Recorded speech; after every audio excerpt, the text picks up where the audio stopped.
طيب تعالى قبل ما نبدا اوريك حاجه رايقه. بص اكتشفت هنا في البرنامج ده ان انا اقدر ان انا اعمل حاجات كتير. بص ممكن تعالى نعمل فيس ايموجي. فيس ايموجي ده بص بقى ده رايق قوي، بيخلي الواحد البتاع بيفولو وشك، فاهم؟ بص هنا في ايموجي فيس، ممكن اعمل كده، اضحك، اكشر، افتح بقي، فاهم؟ في حاجه كتير في رياكشنز كتير ممكن اعملها. في هنا لايتنج، معرفش ايه اللايتنج ده. بيجيب زي رعد كده او ثاندر على وشي. في جاكور وش بقى نمر. بص رايق، شكله حلو والله. استنى، وفي 8 بت ده، بص لو عايز بيكسلز بقى صابر بقى بيكسلز، فاهم؟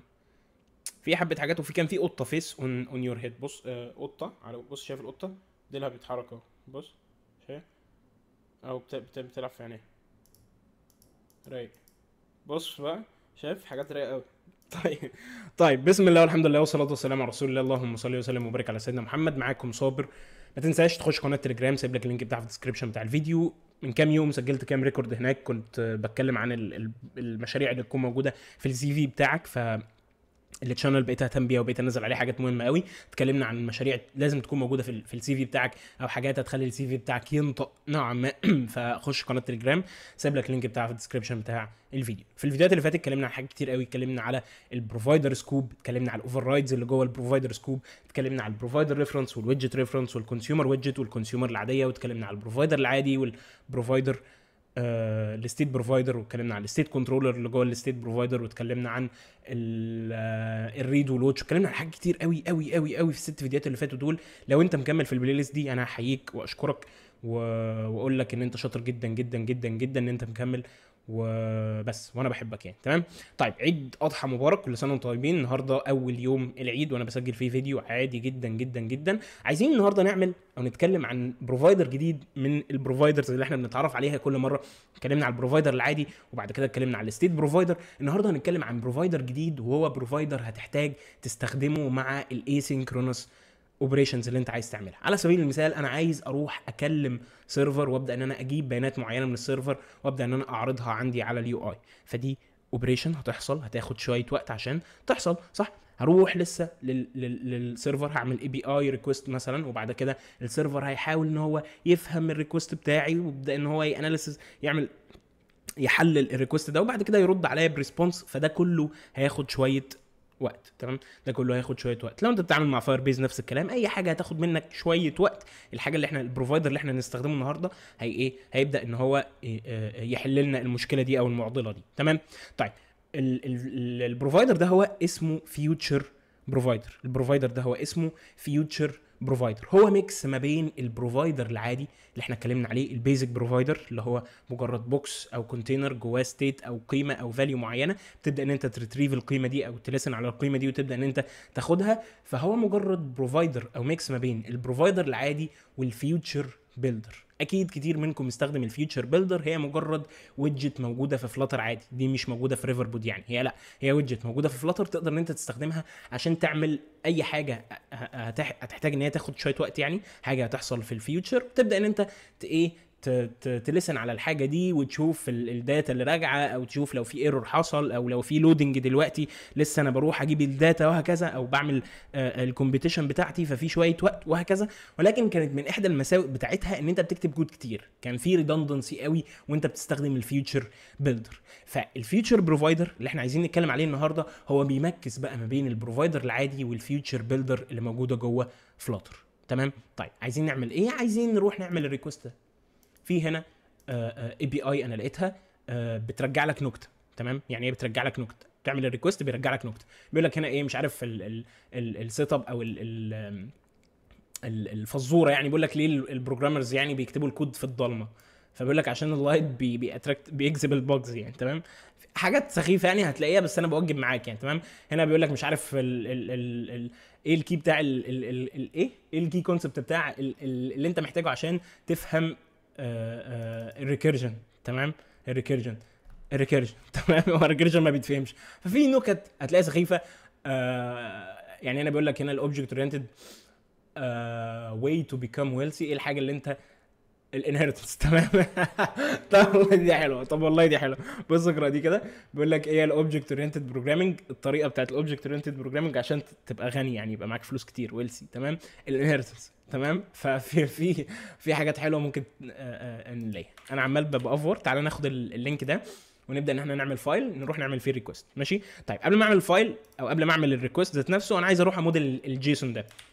نعمل موديلنج للجيسون ده. اتكلمنا على فكره الموديلنج في فيديو في بلاي ليست الاي بي اي، فيديو كان تقريبا طويل قوي قوي قوي. اتكلمنا على الحياه قبل الموديل وبعد الموديل، اتكلمنا عن كل حاجه ما عدا الجيسون تقريبا، التو جيسون ما ذكرتهاش، بس ان شاء الله هذكرها في المستقبل. تعالوا نعمل فايل نسميه جوك موديل. الجوك موديل ده هو دارت ريبريزنتيشن او كلاس لدارت هيمثل الجيسون ده. تمام. هيمثل الجيسون ده جوك موديل بالشكل ده. كمل يا عم كوبايلوت، اعمل لنا فاينل سترينج سيت اب وسترينج بانش لاين طيب، وعملنا الفاكتوري كونستراكتور بتاع الفروم جيسون اللي بيبدا يرجع لي الموديل بتاعي، ورجع لي برده او اعمل لي برده التو جيسون الجميل بتاعي. تمام. اعتقد حاجه بسيطه ما فيهاش اي حاجه خالص، عملها لنا الراجل كتر الف خير. تعالى نقفله وشكرا، مش محتاجين اي حاجه تاني. عايزين نعمل فايل تاني نسميه اي بي اي سيرفيس او جوك سيرفيس مثلا، جوك اي بي اي سيرفيس دوت دارت بالشكل ده. هيبقى كلاس هنسميه جوك اي بي اي سيرفيس. عايزين هنا نتعامل مع اي بي ايز. طب هنتعامل مع اي بي ايز ازاي؟ قدامنا طريقين حلوين قوي. ممكن نروح نستخدم ديو، او ممكن تستخدم مثلا اتش تي تي بي، اي حاجه. انا بقالي كتير قوي ما استخدمتش اتش تي تي بي، والله بقالي كتير جدا جدا يعني. انا ما اعرفش اصلا بتعمل جيت ازاي والحاجات دي، يعني مش فاكر. كانت تقريبا اتش تي تي بي دوت جيت مش عارف ايه، بترجع لك ريسبونس، وبتبدا انت تاخد الريسبونس ده تحوله الاول تعمل له ديكود ومش عارف ايه. فكان فيها كلام، كان فيها كلام. اتش تي تي بي يو ار اي دوت اتش تي تي بي اس، بتبدا انت تبصيل وده تاخد اليو ار ال. اليو ار ال ده هو يو ار اي. بتبدا انت تبصيل البوست بتاعتك، تديله البادي بتاع الريكوست، بتبدا انت تاخد ريسبونس. الريسبونس ده بتاخد منه ستاتس كود وبادي الداتا اللي راجعه لك. والله اعتقد الدنيا حلوه. تعال نستخدم الباكج دي. طيب تعالوا على البابل سبيك دوت يامل. تعال نحط ده هنا اهو. تعال نروح على الاي بي اي سيرفيس، نبدا ان احنا نروح نعمل الريكوست. طيب بنعمل الريكوست ازاي او الجيت ريكوست ازاي؟ تعال نبص هنا. طيب فين الجيت؟ الجيت فين؟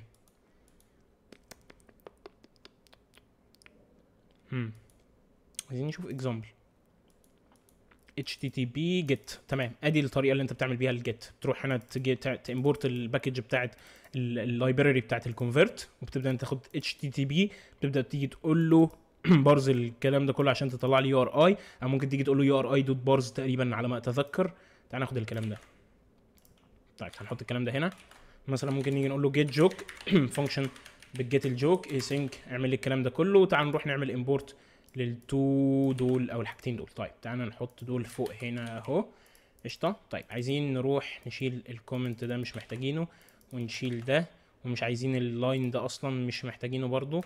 عايزين نيجي هنا نقول له يو ار اي دوت بارز، طلع لي يو ار اي يا عم، وهات لي اللينك ده ناخده ونحطه هنا.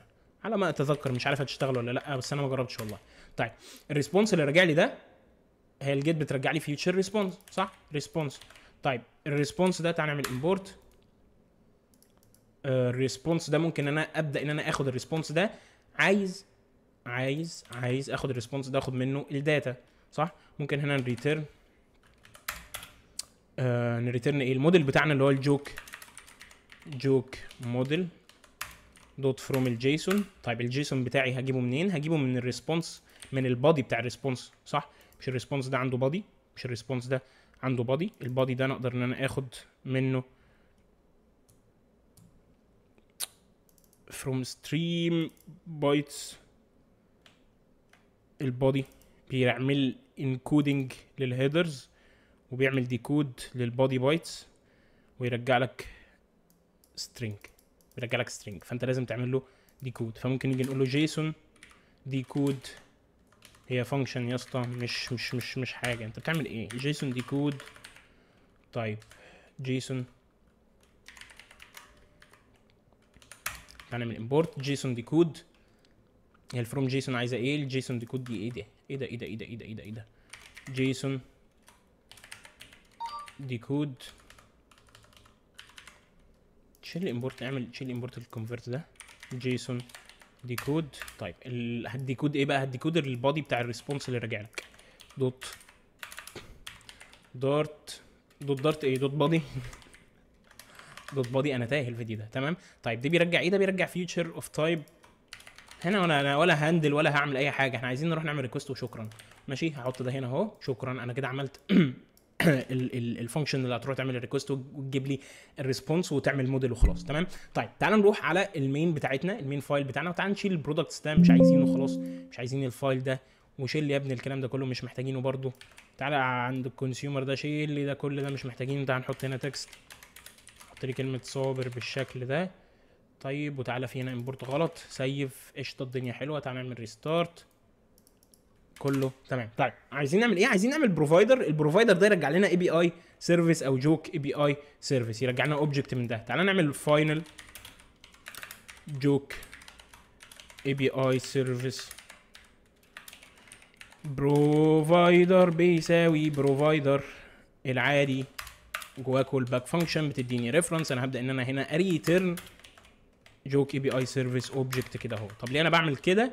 مش هقول لك انا ليه بعمل كده. تعالى بس ايه، نروح على الفيوتشر بروفايدر اللي احنا عايزين نتكلم عنه وعايزين نستفيد فيه. طيب انا دلوقتي هعمل ايه؟ دلوقتي عايز اروح للبروفايدر ده، هاخد منه الستيت بتاعته او الفاليو اللي هو شايلها، اللي هو الاوبجكت من الجوك اي بي اي سيرفيس، وهبدا ان انا اعمل الجيت ريكوست بتاعي. طيب هعمل ده ازاي؟ تعالى نعمل فاينل بروفايدر. بنعمل بروفايدر ازاي؟ هنسمي البروفايدر بتاعنا ده مثلا ممكن نسميه جوك بروفايدر. تمام، جوك بروفايدر بالشكل ده. الجوك بروفايدر ده بيساوي فيوتشر بروفايدر كده اهو. فيوتشر بروفايدر نفس فكره، نفس كل حاجه. بدل ما بتحط بروفايدر هتحط فيوتشر بروفايدر. الكول باك هترجع لك ريفرنس، عن طريق الريفرنس ده هروح ان انا اروح سيرفيس، اروح على البروفايدر ده، اوتش البروفايدر ده او اريد البروفايدر ده، واخد الستيت بتاعته اللي هو الاوبجكت بتاع الجوك اي بي اي سيرفيس، وابدا ان انا اعمل الريكوست. نفس الكلام، ما قلناش حاجه جديده خالص خالص خالص. تمام. فهروح على الريفرنس، ابدا ان انا اوتش او اريد بروفايدر البروفايدر ده كده. دلوقتي انا معايا هنا السيرفيس اللي هو الجوك اي بي اي سيرفيس. تعال نحدد التايب. من الحاجات الحلوه اللي انت تعملها ان انت تحدد التايب، ودي بترجع لي هنا جوك او التايب بتاعها جوك موديل. فانا عايز اجي هنا اريتير اللي راجع من الايه الكل الفانكشن او الريكوست اللي انا هعمله. فانا هبدا ان انا اقول له جيت الجوك دي بترجع لي هنا جوك موديل. فانا ابدا اخد الجوك موديل ده واعمل له ريتيرن. شكرا، انا عملت كده البروفايدر بتاعي. نفس الفكره، بنفس كل الكلام، بنفس الطريقه، بنفس كل حاجه.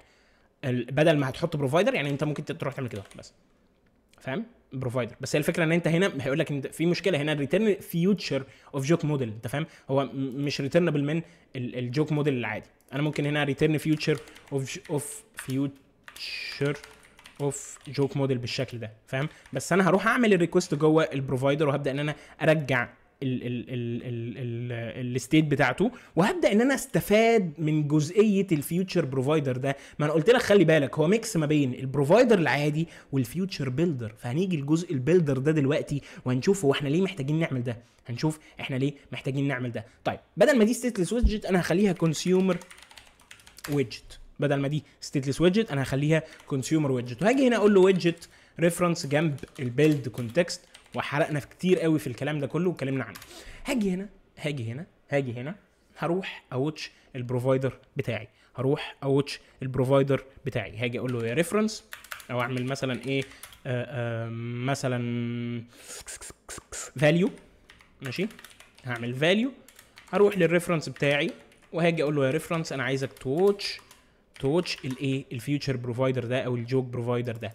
تمام، بالشكل ده.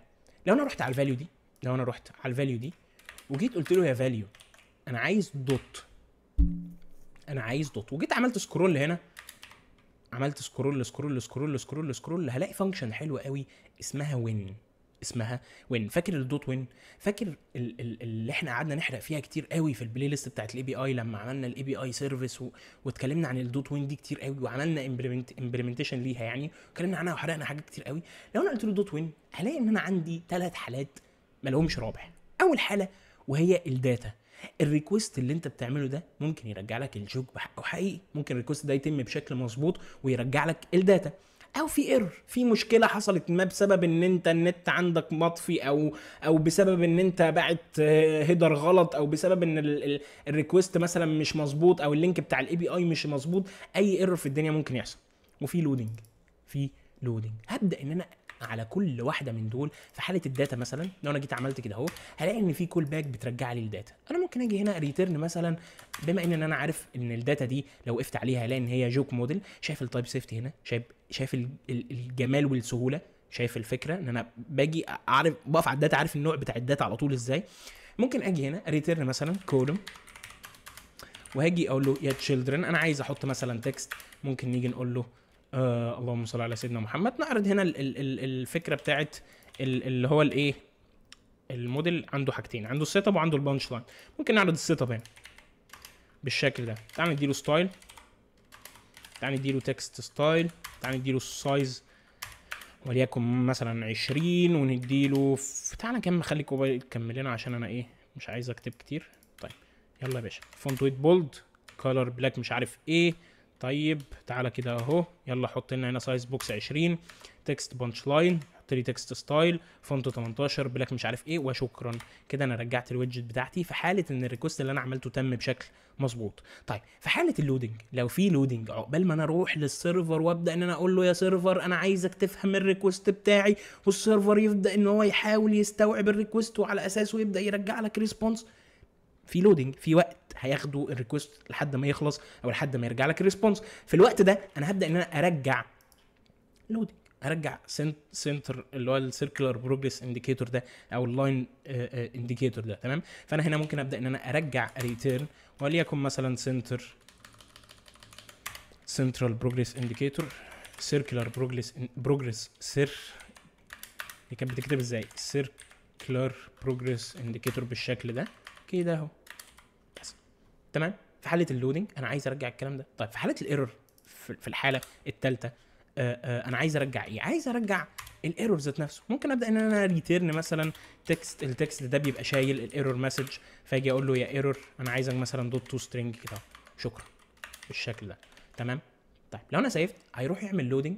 طيب تعالى بس نحط نسنتر الكلام ده كله عشان انا غبي، نسيت اسنتر ده. مين اكسس الاينمنت دوت سنتر الكلام ده كله، حطوا لي في السنتر في الكروس اكسس الاينمنت برضو، كروس اكسس الاينمنت دوت سنتر مش هيسنتر الكلام ده كله، فممكن نحط هنا ضمي كونتينر او حاجه بحيث ان هو يحط ده في السنتر. قشطه قشطه. طب تخلي دي 10 ماشي. هنا يقول لك ايه البروجرامر كويت جوب، ايه البروجرامر كويت جوب. طب انا عايز اعمل ريستارت، احنا عايزين نبدا نغير كل ده، يعني عايزين نعمل زرار يغير لنا الكلام ده كله. تعالى ندي بادنج هنا حلو، رابوز بادنج ايدج انسيت دوت سيمتريك هوريزونتال، ممكن نديها 20 مثلا، ممكن 20. تمام. هنا بيقول لك الايه الاوبجكت اورينت، نفس النقطه اللي احنا كنا شايفينها هناك. تمام، نفس النقطه اللي احنا كنا شايفينها هناك. انا بعمل ايه؟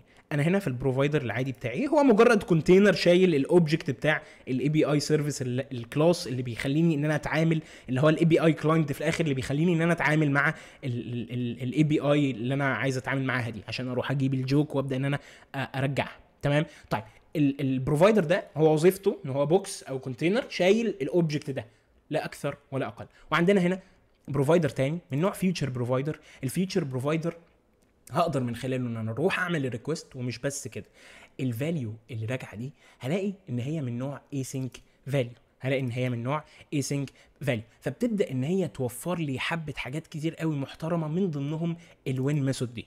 الوين ميثود دي هبدا من خلالها ان انا ابص، هلاقي عندي 3 كول باك فانكشنز. اول واحده وهي الداتا، في حاله ان انا الريكوست بتاعي او الكومبيتيشن اللي انا عملتها او ال ال ال ال ال ال الحاجه اللي انا بعملها يعني رجعت لي داتا، هبدا ان انا اخد الداتا دي واستخدمها في ان انا اعرضها على اليو اي. في حاله اللودنج فانا هبدا ان انا ارجع سيركلر بروجريس انديكيتور عشان يبين لليوزر ان في لودنج. في حاله الايرور فانا هبدا ان انا ارجع الايرور مسج دي. في حاله الايرور انا هبدا ان انا ارجع ايرور مسج دي بالشكل ده، بالسهوله دي. شايف السهوله؟ انا في خطوتين عملت اي بي اي ريكوست، في خطوتين عملت اي بي اي ريكوست، بعيدا عن الجزء ده اللي هو يعني مش احسن حاجه ان انت تهندل بيها، ومش ده، مش احنا ما بنهندلش حاجه يعتبر، بس هنا انا شايف السهوله، لا في سهوله. انا مش هروح على الفيوتشر بيلدر وهبدا ان انا اروح على السناب شوت واخش على السناب شوت اشوف مش عارف الكونكشن ستيت او مش عارف اشوف الحاله دلوقتي هل في لودنج هل في ايرور ولا، وابدا تشيكس كتير اف ايلس اف ايلس اف ايلس، حاجات كتير قوي، في ريدندنس كتير قوي. هنا موفره لك كل السهوله دي او شايله لك كل الصعوبه دي وموفره لك 3 كول باك فانكشنز هتبدا ان انت ترجع فيهم الويدجت المناسبه بتاعتك بالسهوله دي. تمام. طيب عايزين نعمل زرار اول ما ادوس عليه يروح يعمل ريكوست من اول جديد عشان يغير النكته دي، فاهم؟ يعني بدل ما ايه، ما انا لو انا عاوز اعمل كده اهو ممكن تقول لي نحط ريفريش انديكيتور هنا، بس انا مش عايز ريفريش انديكيتور، انا عايز زرار كده اهو احطه مثلا فلوتنج اكشن بوتن او حاجه بالشكل ده. طيب فلوتنج اكشن بوتن ممكن هنا نجيب نجيب نجيب نجيب نجيب نجيب نجيب نجيب نجيب نجيب انا عايز اعطس ثانيه واحده. طيب اسف على العطسه، تعالى نكمل. عايزين دلوقتي نروح نعمل زرار، الزرار ده اول لما ادوس عليه عايز اروح اغير النكته دي، عايز اروح اعمل الاي بي اي ريكوست من الاول وجديد وابدا ان انا ارجع نكته جديده هنا، بدل ما انا كل شويه اروح على الزرار بتاع الريستارت ده وابدا ان انا اعمل ريستارت او نعمل ريفريش انديكيتور والكلام ده. تعالى نعمل زرار حلو كده فلوتنج اكشن بوتن، والفلوتنج اكشن بوتن ده هديله الاون بريزد بتاعته الحلوه.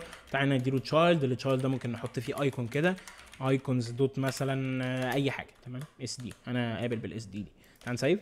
طيب ادي الزرار اهو. انا عايز اول ما اروح ادوس على الزرار ده عايز ان انا ابدا اغير الايه الجوك دي. طب معناها ايه ان انا هغير الجوك دي؟ معناها ان انا هروح للبروفايدر بتاعي اللي هو البروفايدر بتاع الجوك بروفايدر ده، ابدا ان انا اقول له والله بص انا عايزك تروح تعمل الاي بي اي ريكوست من الاول وجديد، من الاول وجديد. وده في الحقيقه صعب، وده في الحقيقه ايه صعب. طب ده صعب ليه؟ لان الفيوتشر بروفايدر هو زي البروفايدر العادي في حته الستيت. كانت من احدى الصعوبات او من احدى المشاكل اللي بتواجهنا مع البروفايدر العادي ان الستيت بتاعته انا ما اقدرش ان انا اروح للبروفايدر وابدا امسكه واغير الستيت بتاعته او العب معاه دايركت كده. تمام، دايركتلي كده اروح للبروفايدر وابدا ان انا اغير الستيت بتاعته، ده ما كانش موجود. فكنا بنلجا ان احنا نستخدم الستيت بروفايدر او الستيت كنترولر اللي جوه الستيت بروفايدر عشان نبدا ان احنا نمانيبيليت الستيت او نغير الستيت او نلعب مع الستيت. الفيتشر بروفايدر هو زي البروفايدر العادي في حته الاميوتابيلتي، انا ما اقدرش ان انا اغير الستيت بتاعته للاسف، او اروح للبروفايدر ده وابدا ان انا اقول له بص يا ابن الحلال انا عايزك تكول الجيت جوك دي عشان تبدا ترجع لي جوك جديده من الاول وجديد. طيب هعمل ايه؟ هنعمل حل مع بعض، هنعمل حل مع بعض، ومش هقول لك ايه الحل ده. الفيديو الجاي هنتكلم عن الحل ده وعن حل تاني او حاجه تانيه هنتكلم عليه. تمام، احنا ممكن نعمل 100,000 طريقه عشان نعمل الخطوه دي، بس مش عايز احرق معاك دلوقتي، هنخلي الفيديو الجاي، بس انا هقول لك هنعمل ده ازاي دلوقتي. تمام. طيب هروح على البروفايدر بتاعي العادي وهبدا ان انا اروح على الريفرنس جوه الفانكشن بتاعت الاون بريس دي. عاوز اول لما اروح ادوس على الزرار ده عايز اروح للبروفايدر بتاعي واعمل حاجه اسمها ريفريش. تمام، هريفريش ايه؟ لو وقفت على الريفريش دي هتلاقي ان هي بتستقبل بروفايدر، وجايب لي هنا هنت هنتكلم عنه الفيديو الجاي ما تقلقش. هاخد الجوك بروفايدر ده وهبدا ان انا احطه هنا واروح حاطط السيمي كولون كده اهو واسيف، وكان الله بالسر ايه عليم. تعال نسيف وتعال نروح على الزرار ده نبدا ان احنا ندوس عليه. اول ما دوست على الزرار ما حصلش اي حاجه. تمام، تعال ندوس عليه تاني. اول ما دوست عليه تاني راح غير النوك. لاحظ ان الموضوع هنا الجوك، لاحظ ان الموضوع هنا راندوملي. يعني ايه؟ يعني انت لو فضلت تدوس وبيرجع لك كل شويه جوك جديده، ممكن الجوك تتكرر ورا بعض عادي، فاهم؟ الموضوع راندوملي كده يعني. فمش كل مره هترجع لك حاجه جديده يعني، فاهم؟ هم تلاقي 10 جوكس موجودين في الداتابيس وبيرجع لك واحده منهم يعني. ف بس بالطريقه دي عرفنا يعني ايه فيوتشر بروفايدر، وقدرنا نعرف يعني ايه اسync فاليو. ركز معايا في الحته الاسync فاليو دي اللي هي الفاليو اللي بترجع لك من البروفايدر بتاع الفيوتشر بروفايدر. الفاليو دي تقدر ان انت تستخدم معاها فانكشن حلوه اسمها دوت وين عشان تبدا تتشيك على هي بتتشيك وهي بتعمل لك كل حاجه، بتقول لك بس والله في حاله اللودنج ابدا ان انت رجع الويدجت اللي انت عايز ترجعها للودنج او نفذ اللي انت عايز ترجعه. نفس الكلام في حته الداتا، لو في داتا راجعه بتبدا ان هي توفر لك الداتا دي تبدا ان انت تاخدها عشان تستخدمها وتعرضها على طول. نفس الكلام في حته الايرور، لو في ايرور معين تعال نجرب حته الايرور دي. تعال نروح على النت، نطفي النت نشوف ايه اللي هيحصل. وانا مش عارف ايه اللي هيحصل. تعال نسيف ترن اوف ضن، تعال نروح كده اهو نبدا ندوس هنا. طيب هو انا جايب لي ظهر الاكسبشن اهو. طيب انا بفتح الكونسول ليه؟ تعال نكبر التكست ده بس ونسنتره عشان نقرا الاكسبشن ده. تكست ستايل بالشكل ده، تمام. طبعا انت كده هتتعامل مع الاي بي ايز بسهوله بقى، تروح سطرين خلصت، انا عملت الاي بي اي ريكوست ورجعت الداتا، ومش هستخدم بقى الايميت واعمل كلاسات للستيتس ولا اي حاجه. صح؟ الدنيا هنا سايحه جامده قوي قوي قوي. فونت سايز صح، هنخليها 20. تعالى نقرا بقى. بيقول لك هنا الكلاينت اكسبشن ويز سوكت مش عارف ايه. انا رحت للهوست ده عشان اكلمه وابدا ان انا اتعامل معاه، ولكن ما قدرتش عشان في مشكله في النت يعني. تمام من الاخر، فدي المشكله. تمام، فدي المشكله. اشوفكم الفيديو الجاي.